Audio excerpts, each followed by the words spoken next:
Hello everyone, I have another mixed media scrapbook process to share with you today with the Thompson's Craft Supplies design team. This is my second project with the March nautical kit. I have not checked, usually I do, if there's any left in store. I will do that when I finish doing this voiceover. But yes, so I'm starting with that Gesso craft paper, and I've forgotten the name of it, but it is from the Beach Shack collection. And Gesso craft paper. I love Gesso Craft as a brand, don't get me wrong, but their paper is a little on the weak side. So if you're putting any mixed media on it at all, even the tiniest little dollop of Heidi Shine, I would put gesso on it. So I'm putting a layer of clear gesso on it first, because obviously I really want to see that beautiful picture in the background. But then for the area that's going to get all the heavy mixed media getting done on it, I'm also putting a layer of normal white gesso as well, just so it's extra strengthy and strong and all that kind of thing. So my picture, where's it gone? Oh, it's in the corner there. Oh, I'm just showing you there. That's another paper that came with the kit, like the cut apart one.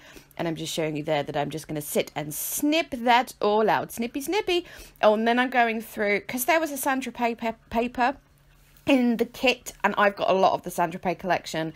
I'm using some of that as well, and just fussy cutting out that little sail away phrase there. So anyways, what was I saying? Yes, my picture, you can just see that in the top right there. I love that picture. It is of me and 3 of my siblings sat on the beach together, and I'm pretty sure it was one of my brother-in-laws, I'm not sure which one, who snapped that picture. And it's just, I just love it of us sitting on the beach talking together. I just love it. I'll talk about it some more later if I get a chance. But I am just with this Gesso Craft stencil that came in the kit, the sort of fishnet one. I am stenciling over that gessoed area with just standard modelling paste. It's actually quite thick modelling paste, I think, like extra thick stuff. I do prefer that to, yes, the normal stuff. I think it's, don't know how to say the brand, Pebbles. I don't know. Anyway, so just doing a little bit of there on that sort of area up the top where everything's going to go on. And I'm showing you the fact that I'm really fussy about making sure my stencils are clean immediately after using them. Seriously, it's a thing. They have to be clean, otherwise I just get all aggro. So I'm sprinkling on some of the Lindy's Magical Shakers. The colours are Time Travel Teal and something Denim. I've forgotten the exact name. It is something Denim, the darker blue one. And just after you spray the water on, they go all beautiful, and I'm just pouring it sort of all around that stenciled area, letting the colours run into each other. I didn't want the teal and the darker blue to be all separate, but yes, so I've dried that, and it didn't come out as strong as I hoped it would, but most of it's going to get covered up anyway. So if you're the kind of person that gets annoyed when someone does stenciling and then covers most of it up, then I'm really sorry, but that's what's about to happen. But you'll see what happens. So those little strips there are from St Tropez, as is that bit, but almost everything else is from Gesso Craft. And I wanted to use a really long title that went across like the whole page, like I did last week. Did I do that last week? Maybe. Anyways, and then I'm choosing some of these little phrases from the cut apart to use as well. Now these little circles, they don't end up being seen. Those are just cut out on my silhouette. Just that's it. That's all there is to them. Basically, for this layout, I had a vision in my head for what I wanted it to look like, and it didn't end up looking like that at all. I can't explain what I wanted it to look like. And maybe that's why I couldn't make it work, because I couldn't explain it. I don't know. So those circles were part of the original vision, but it just didn't end up that way. But I am happy with the way it did end up. Sometimes, you know, these things can surprise you. But yes, just letting you know those circles get covered up as well, because, you know, things ended up slightly different. Anyway, I was looking for a paper to back my photo with, and then I looked on the other side of that St Tropez 6x6 paper, and then noticed all the little cut parts and thought I would use those as well, just to have a mix, not to have it all the Gesso Craft stuff, to have a little bit of the St Tropez as well. There's a little fishy sticker which was from a swap table at some point, so I have no idea where that was from. And so yes, I've just keep adding little bits like that. We've got some twine that I'm just popping on, little circles of, you know, typical sort of baker's kind of twine. And there's also like that stuff I'm putting down there is like the hemp cord twine stuff, the really thick stuff. So that's going on there as well. Just lots of like circles, and yes. Covering up some of those white bits with more of the distress, it's the first time I'm using it in this layout, the distress stain, dabbers, daubers, whatever you call them. They don't make them anymore, sad face, but I love them. But yes, the colour was chipped sapphire, maybe, question mark, I do not know. But yes, I'm putting down those little phrases and stuff. Everything's going on with gel. Generally speaking, if it's paper and you're not going to see behind it, I put it on with matte gel, and if it is something that's going to be see-through, I'm going to do it with gloss gel. So all of those are going down there, and you might be getting annoyed at like how some of them are covered up and you can't read them all, but it will all become clear. And I put that little ship's wheel down there on top of some of the twine because I thought it looked super cute. That's from the Kaisercraft Beach Shack Collectibles pack. But yes, now I am doing some gloss gel and putting on some of the Prima glass beads on top of that. I wanted more texture. I wanted a certain... This was the point where I realised this is not going to end up the way I have visioned this to end up. So I changed it a little bit to put more blingy stuff on. And I've got those flowers as well. Those are just from my stash. I believe they were from the range, but I'm not 100% sure. But just big paper flower kind of things. And at this point, really, I'm just putting stuff on. Really? What else is a scrapbook layout other than putting stuff on? But you know what I mean, just flowers and more little sentiments and phrases and the glass beads and all that kind of thing. With some of the glass beads as well, I thought they were a bit plain. That's not the right word, but basically I added some of the Spiegelmum scrap sequins in as well from the kit, just to add more colour and depth and everything. Oh, and off camera I did just back my photo, and I was going to chop, you can see at the top of the photo there's like what looks like a wood plank and then a bit of it's cut out. That's actually from the paper pad. You know when there's like a hole in the paper pad so at the shop they can hang it up on one of those little rack things. That's why there's a dip there, and I was going to cut it off, and then I decided actually I quite like that. I think that looks kind of different and fun and cool, so yeah, that's why I kept that. So yes, sequins going in, more sequins, lots of shiny happy things. The photo, as I said, it's 3 of my siblings. There's one missing from the photo, but it does work out that it's all of my mother's children, so it's quite a lovely photo from, you know, from that perspective. And it's so there's 3 of us girls sitting around my little brother, and it's an extra special photo because for those of you who don't know, my little brother, he has Down syndrome and he's on the spectrum and has like a gajillion other things going on.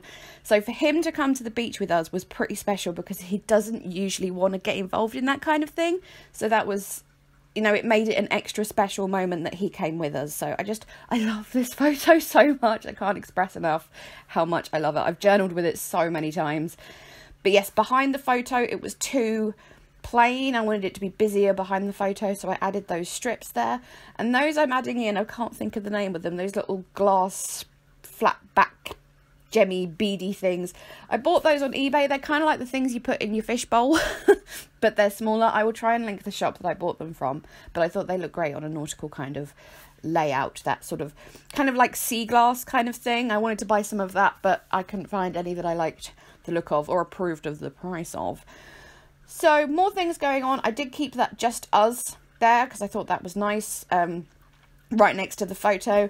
And I'm putting in some more of the hemp twine. I think it's hemp. Anyway, you know, the really thick sort of sturdy twine stuff. So that's going on there. Oh, nearly knocked my little flower there.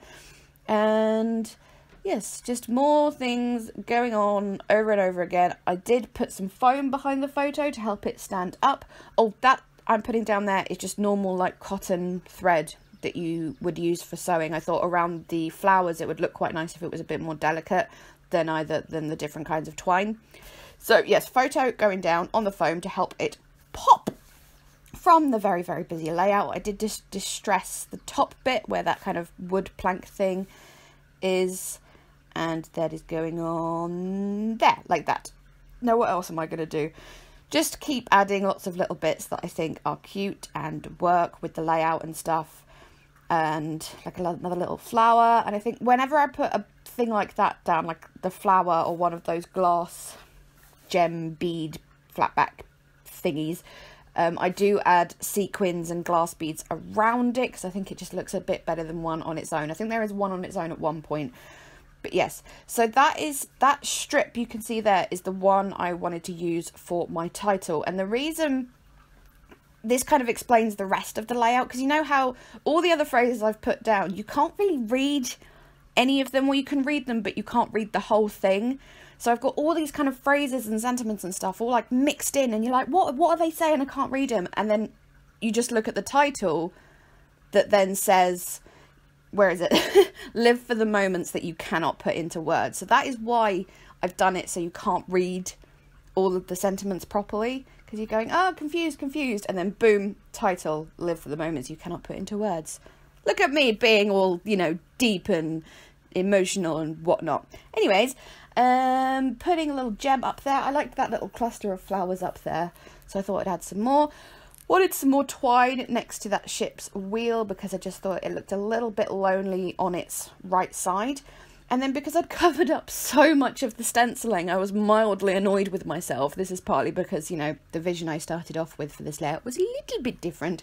I just added a teeny smidge more stenciling at the bottom there because I really love that stencil and I wanted to see a little bit more of it, quite frankly. So yes, I've put that down there like that. And then I waited a while to let it dry. Sometimes it's good to kind of step away from it for a while before you finish it off, so then you know what it really needs, you know, you have a little break from it.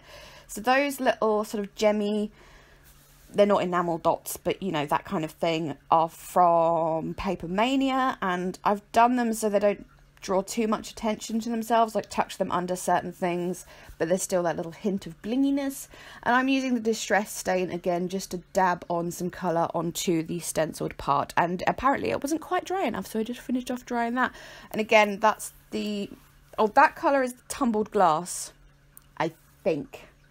I should really check these things before I do voiceovers, but sometimes I forget. And then there's the darker blue, which again I think is something sapphire. Oh, I just don't know, I'm useless.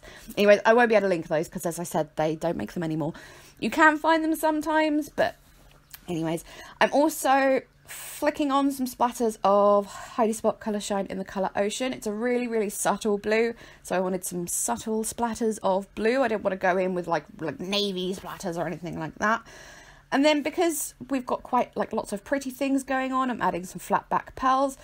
I'm not adding gel to those, if you're wondering why, because where I'm putting them, there's already little dobs and dabs of the gloss gel, so I'm just, rather than having to open it and, you know, put gel on each one, I'm just putting them where there's already a little bit of gel anyways. And I am finishing off with some gesso splatters, one of my favourite kinds of splatters. It's just watered down white gesso, and then you just splat it on with a paintbrush like that, and I can't get enough of white gesso splatters. I love them so much, and you may think it's over splattered, but I do not care. I love to splatter my gesso. Anyways, so that's just going on over that, and I'm pretty sure that is the last thing I do. You do have to figure out like the way you tap the brush and the different sort of splatters you're going to get. Like some ways you're going to get big blobs and stuff, and other ways you're going to get the little splatters. But anyways, and I'm just finishing off, now I'm finishing off by painting a little bit of the gesso on those clear glass beads. Because they're clear, they were just a bit too, I don't know, just painting that little bit of watered down gesso over the top of them has helped tie in the rest of the layout. You know, it helps tie in the whole thing together. So anyways, there we go. I am finished. Thank you so much as ever for watching. I will link as many things as I can that I've used in this layout down in the description box. Please, please, please give me a thumbs up if you enjoyed this video. And yes, okay, I'm going. Thank you again. Bye bye.